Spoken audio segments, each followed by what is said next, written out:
Hello! Welcome everybody back to the General Eclectic Pavilion. Today we're going to be talking about Disney remakes and why they're not as bad as you think they are. It's fine. Jump cuts! Hi, Sarah. Alright, so basically Disney remaking their own stuff isn't new. It has literally been happening since like the 60s. Yeah, so there's this idea that since Maleficent in 2014, Disney has gone on this like tirade of remaking all of their old films. And we're here to tell you that no, you're wrong. There's actually quite a few examples of Disney remakes from before Maleficent. We went through and made a list of 13 different stories that had remakes done in some fashion, and that's not just a single film per story. So we start with Robin Hood and His Merry Men, or the story of Robin Hood and His Merry Men. Which, for the record, I didn't know existed until like an hour ago. I didn't either, but when we were doing our research for the vidya, it came up, okay? So 1952, the story of Robin Hood and His Merry Men. And then, of course, 1973, the animated Robin Hood. Then we've got, put out in 1963, The Incredible Journey, which then had a remake named Homeward Bound, The Incredible Journey, in 1993. Then we get to one of my personal favorites. Oh, this is the best. The Jungle Book, which was released in 1967. And then there is The Jungle Book, released in 1994. And then there is The Jungle Book Mowgli Story, released in 98. Which is starring Johnny Tsunami. And that doesn't include the 2016 Jungle Book. This is just before Maleficent 2014. There had already been 2 remakes of Jungle Book, or Rudyard Kipling's Jungle Book story. Yeah, boy. Then we have the 1950 Cinderella, which you're thinking, but Andrew, Cinderella came out in 2015. We heard you gush about it in the last video. To which I respond, wrong. I mean, yes, I did gush. But the one we're talking about now is the one that was released in 1997 via the Wonderful World of Disney, and it was the Cinderella with Brandy and Which Victor is Garber. Arguably the best Cinderella ever. And Whoopi Goldberg. And not the guy who plays Khan in Star Trek. Paolo Montalban. That one. Then one of my favorites, That Darn Cat, released in 1965, and its remake, That Darn Cat, released in 1997, starring Christina Ricci and Doug E. Doug. So, then we've got The Three Musketeers, filmed in 1993, starring Kiefer Sutherland, Charlie Sheen, Tim Curry, and then in 2004, the Mickey, Donald, Goofy Three Musketeers animated It film. counts. Still the same Three Musketeers story. Alright, so then we've got the original 1976 Jodie Foster Freaky Friday, and then the follow-up remake 2003 Lindsay Lohan, Jamie Lee Curtis, What Up? Also, currently a musical through Disney Theatricals. It was recently playing in San Diego. It has since moved to somewhere in the Midwest or the East Coast. I don't quite remember where. Not here, so we can't go see it, basically. Yeah. Move on to Oliver and Company in 1988. And then part of the Wonderful World of Disney, Oliver Twist, starring Elijah Wood as the Artful Dodger. Then, one of my favorites, The Absent-Minded Professor, which was released in 1961, and its remake, starring Robin Williams, Flubber, released in 1997. It's a great movie. That's one of the first movies I can remember seeing in theaters, was Flubber. And then we have another one of my favorites. We have the Hayley Mills 1961 Parent Trap, in which she plays her own twin. This was redone in 1998 with Lindsay Lohan. Doing the same thing, playing her own twin. Yeah. Which fooled the universe because everybody thought it was 2 girls for a very long time. I still do. This just in. Lindsay Lohan died and was replaced by her twin, Lindsay Lohan. A thread on Twitter.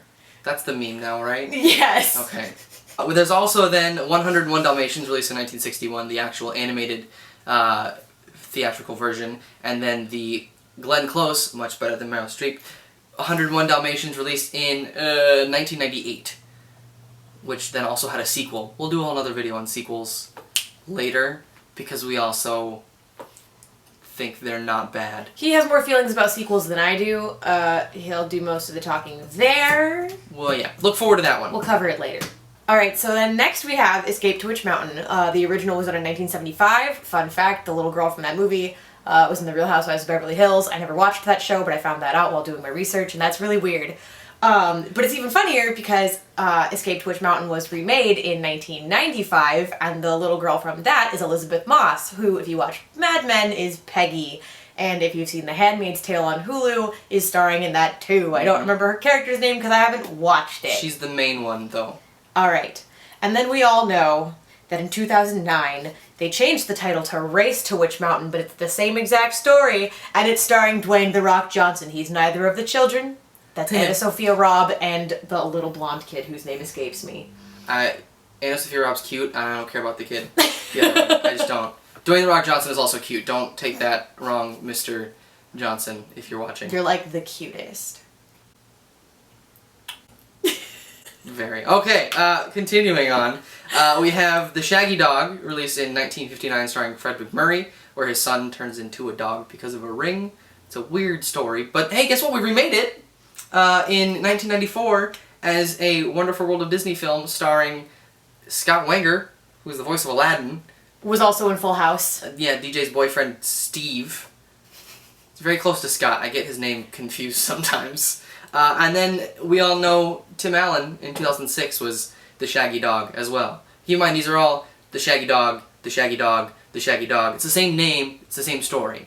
And then that doesn't include the reboots of types like the Herbie films or The Love Bug, which originally were with Fred MacMurray and then eventually moved into Dean Jones being the main character besides the car.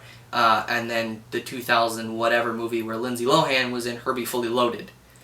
So there are movies that we have done in the past that have come back, and they're not the ones that we're talking about. Maleficent, Jungle Book, Cinderella, all of those. Maleficent's not a remake anyway. It's a retelling of a different side of the story. It's wicked. Yeah.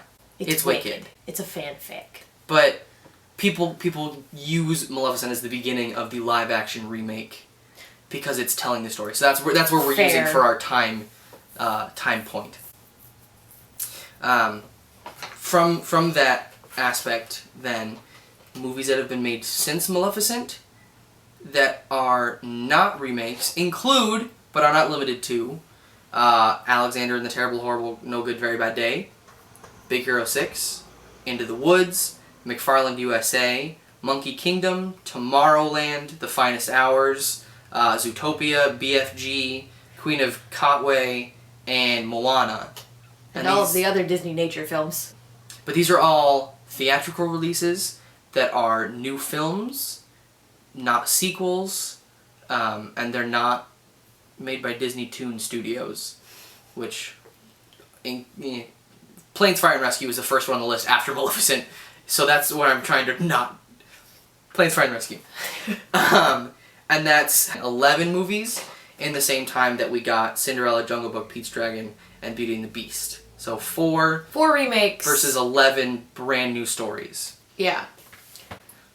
I think that's a pretty good ratio, right? It's a great ratio because you're still getting a good number of new films and new stories. So we still have a fair number of original story ideas and then completely remade old films. Mm-hmm. And there's nothing wrong with it, honestly. There's not. Doing a remake gives you the chance to update the material, gives you a chance to, I don't want to say make a better movie, but the Shaggy Dog transformations, for example, in 1959 versus 2006, and if we were to do it again in 10 years, would look just so much better. And then, having Flubber be its own, sentient creature, its own character even in Flubber as opposed to the absent-minded professor. Yeah. Yeah, you get the chance to use better technology if you're making the films in the future. You give them a new audience. I remember watching Flubber, but never the absent-minded professor. Nope. And it gives you a chance to take those stories and make them relatable to the present day. Yeah. Because you're not having to go back to 1950 whatever. Yeah. Like the Freaky Friday of 1975 doesn't resonate with me as much as the newer Freaky Friday does. And boy, I love that movie so much. Yeah. So good. So in defense of all Disney remakes, they're good. And they're never gonna stop coming. They've always been happening. They're always going to happen. Mm-hmm. You kind of just have to take it as it is. You don't have to enjoy them. That's fine. And know that you're gonna get new movies alongside them. Yeah. There's no future wherein the Disney company is only remaking their older films. There will always be new people to tell new stories, and old people to tell new stories too. You can teach an old dog new stories. And we'll always be just as excited about original content as we will as like an old story coming back to life. Like, I get a little apprehensive about the stuff that's being released now because it's stuff that I grew up with. How do you think our parents felt when all of their stuff was being remade? Like, that's crazy. I think it's more the fact that one of the reasons people are hung up on the fact that they're remaking old films is the fact that it's stuff that we grew up with. It's messing with their nostalgia. Yeah. And the fact that they have these ideas in their head of what things should be because that's the way they were. Yeah. And you have to let that go. If we're willing to go into a movie and believe that some skinny blonde kid is the Beast, he's thin. I'm sorry. He's not like big. I expected him to be big. But if you can believe that there's a Beast on your screen, there's no reason that you can't believe that that movie will also be good. That's my point. So we hope you enjoyed our sort of long discussion about Disney remakes. I feel like we got a little off topic a couple times. It's fine. Don't worry about it. It's gonna happen a lot. If you didn't know that any of those Disney films are remakes, feel free to let us know if you were surprised.